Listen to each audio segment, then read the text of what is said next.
ഞാനിതേ 2 ആഴ്ചകൾക്ക് മുമ്പ് വാങ്ങിച്ച ബാറ്ററിയിൽ വർക്ക് ചെയ്യുന്ന മരം മുറിക്കുന്ന മെഷീനാണ്. ഇതൊന്ന് അഴിച്ചിട്ട് ഇതിൻ്റെ ഉള്ളിൽ എന്തൊക്കെയുണ്ടെന്ന് നോക്കിയാലോ. ഇതിൻ്റെ ഉള്ളിൽ എന്തോ കിടന്ന് കുലുങ്ങുന്നുണ്ട്. അപ്പം ഞാൻ ചുമ്മാ ഒന്ന് അഴിച്ചു നോക്കിയതാണ്. ആ സമയത്ത് ഒരു വീഡിയോ അങ്ങ് ചെയ്തു. അതാണ് ഇപ്പോൾ നിങ്ങൾ കാണുന്നത്. പെട്രോൾ ഉപയോഗിച്ച് വർക്ക് ചെയ്യുന്ന മരം മുറിക്കുന്ന മെഷീൻ എൻ്റെ കയ്യിൽ വേറെ ഉണ്ട്. അതിലാണെങ്കിലേ പെട്രോളിൻ്റെ കൂടെ ആണെങ്കിൽ ഓയിൽ മിക്സ് ചെയ്ത് ഉപയോഗിക്കണം. പിന്നെ ആണെങ്കിൽ ചോക്ക് വലിക്കണം. പിന്നെ ഇത് വലിച്ച് സ്റ്റാർട്ട് ചെയ്യണം. അങ്ങനെ കുറച്ച് പണിയുണ്ടേ. അതുകൊണ്ട് വീട്ടിൽ ഉള്ളവർക്ക് ഉപയോഗിക്കാൻ വളരെയധികം ബുദ്ധിമുട്ടാണ് പെട്രോൾ മെഷീനെ. പിന്നെ ഇത് യാതൊരുവിധ പ്രൊമോഷൻ വീഡിയോയും ഒന്നുമല്ല. ഞാനിത് പൈസ കൊടുത്ത് വാങ്ങിച്ചാണ്. എന്തായാലും പർച്ചേസ് ലിങ്ക് വീഡിയോയുടെ താഴെ കൊടുത്തേക്കാം. നിങ്ങൾക്ക് കയറി നോക്കാം. ഇപ്പോഴത്തെ പ്രൈസ് അറിയാൻ സാധിക്കും. ഇതിൻ്റെ കൂടെ ലഭിക്കുന്ന ചാർജർ ആണെങ്കിൽ അത്ര നല്ല ചാർജർ അല്ല. അത് ഞാൻ എടുത്തു പറയാണ്. എനിക്ക് രണ്ടാമത് മാറ്റി കിട്ടിയ ചാർജർ ആണെങ്കിലും ചെറുതായിട്ട് പൊട്ടിയിരിക്കുകയാണ്. അതിൻ്റെ പ്ലാസ്റ്റിക്കിൻ്റെ ക്വാളിറ്റി വളരെ മോശമാണ്. മെഷീൻ കുഴപ്പമില്ല, ഇതിൻ്റെ ബാറ്ററിയും കുഴപ്പമില്ല, അത്യാവശ്യം നല്ല ബാക്കപ്പ് കിട്ടുന്നുണ്ട്. എന്തായാലും കുറച്ചധികം മരം എനിക്ക് മുറിക്കാനുണ്ട്. ആ സമയത്ത് ഞാൻ എന്തായാലും ഒരു വീഡിയോ ഷൂട്ട് ചെയ്തിട്ട് എന്തോരം സമയം ബാക്കപ്പ് ലഭിക്കുന്നു എന്ന് പറയാട്ടോ. പിന്നെ ആണെങ്കിൽ ഇത് വാടകയ്ക്ക് കൊടുക്കാനുള്ള സെറ്റപ്പ് ആണെങ്കിലും അല്ലെങ്കിൽ വേറെ എന്തെങ്കിലും പണിക്ക് പോകാനുള്ള സെറ്റപ്പ് ആണെങ്കിലും വാങ്ങിക്കാൻ കൊള്ളത്തില്ല. പെട്രോൾ ആയിരിക്കും നല്ലത്. നമ്മുടെ സ്വന്തം ആവശ്യത്തിനാണെങ്കിൽ പക്കയാണ്, ഒരു കുഴപ്പമില്ല. എൻ്റെ കയ്യിൽ പെട്രോളിൻ്റെ മെഷീൻ ഉണ്ട്, അത് വെച്ച് പറയാണ്. സ്വന്തം ആവശ്യത്തിനാണെങ്കിൽ മേടിക്കാം, അല്ലാണ്ട് വേറെ എന്തെങ്കിലും സെറ്റപ്പിനാണെങ്കിൽ നടക്കുന്ന കേസല്ല. നമ്മുടെ സ്വന്തം ആവശ്യത്തിന് ഉപയോഗിക്കുകയാണെങ്കിൽ കുഴപ്പമില്ല. ഒരു മണിക്കൂറൊക്കെ ഉപയോഗിക്കാൻ ഉള്ള കേസാണെങ്കിൽ ഒരു കുഴപ്പമില്ല. അല്ലാണ്ട് ഇത് ഡെയിലി ഉപയോഗിക്കാനോ അല്ലെങ്കിൽ പറഞ്ഞവരാണെങ്കിൽ സ്ഥിരം പണിക്ക് ഉപയോഗിക്കാനോ മഴയത്ത് ഉപയോഗിക്കാനോ നടക്കുന്ന കേസല്ല. മഴയത്തൊക്കെ ഉപയോഗിച്ച് കഴിഞ്ഞാൽ എപ്പോൾ അടിച്ച് പോയെന്ന് നോക്കിയാൽ മതി. അതിൻ്റെ കാരണം ഞാൻ അടുത്തൊരു വീഡിയോയിൽ കാണിച്ചു തരാം. ഞാനിത് അഴിച്ചതാണെങ്കിൽ ഇതിൻ്റെ അകത്ത് എന്തോ കിടന്ന് കുലുങ്ങുന്നുണ്ട്.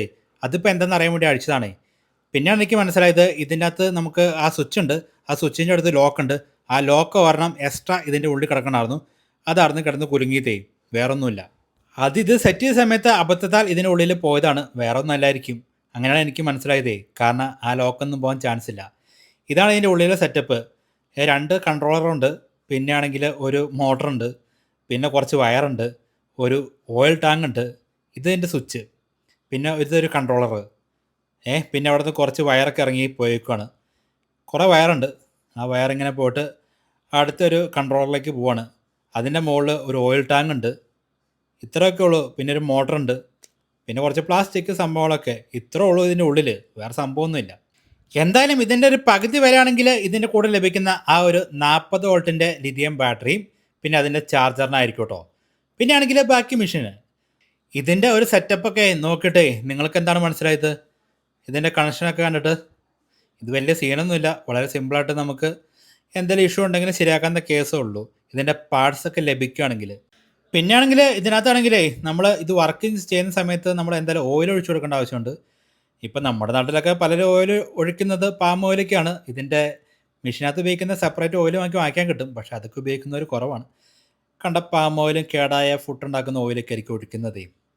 ഞാനും നിലവിൽ ഇപ്പോൾ ഗിയർ ഓയിലാണ് ഇപ്പോൾ ഒരു ദിവസം ഉപയോഗിച്ചത്. ഒത്തിരി സമയമൊന്നും ഇത് ഉപയോഗിച്ചിട്ടില്ല. എന്തായാലും ശരിക്കും ഉപയോഗിച്ചതിന് ശേഷം ഇതിൻ്റെ ഒരു യൂസർ റിവ്യൂ വീഡിയോ ചെയ്യാം കേട്ടോ. എൻ്റെ ഒരു ഉപയോഗത്തിൽ നിന്ന് എനിക്ക് മനസ്സിലായത് പെട്രോളിനേക്കാളും നമ്മുടെ വീട്ടുകാർക്ക് ഉപയോഗിക്കാൻ ഇത് പക്കയാണ്. കാരണം ഇതിൽ പുകയില്ല, മണമില്ല.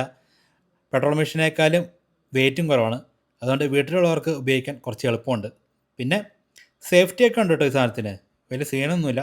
പിന്നെ മെഷീൻ ബാൾ നമ്മൾ ഉപയോഗിക്കുന്ന സമയത്ത് നമ്മൾ കറക്റ്റായിട്ട് നിൽക്കാവുന്ന ഒരു സ്ഥലത്ത് പോയി നിന്നിട്ട് നമ്മൾ പക്കയായിട്ട് നിൽക്കാൻ പറ്റുമെങ്കിൽ മാത്രം കട്ട് ചെയ്യുക. നമുക്ക് ഇടങ്ങേറ് പിടിച്ച സ്ഥലത്ത് പോയിട്ട് നമ്മൾ നിന്നിട്ട് കട്ട് ചെയ്ത് കഴിഞ്ഞാൽ നമ്മുടെ ബാലൻസ് പോയി കഴിഞ്ഞാൽ നല്ല രീതിയിൽ പണി കിട്ടാൻ ചാൻസ് ഉണ്ട്. നമ്മുടെ സേഫ്റ്റി മാത്രം നോക്കിയിട്ട് കട്ട് ചെയ്യുക, അല്ലെങ്കിൽ പുറത്തുനിന്ന് ആളെ വിളിച്ച് തന്നെ കട്ട് ചെയ്യിക്കുക. അത്രേ ഉള്ളൂ എനിക്ക് പറയാനുള്ളത്. എന്തെങ്കിലും നിങ്ങൾക്ക് പറയാനുണ്ടെങ്കിൽ തീർച്ചയായിട്ടും താഴെ കമൻറ്റ് ചെയ്ത് അറിയിക്കാം കേട്ടോ.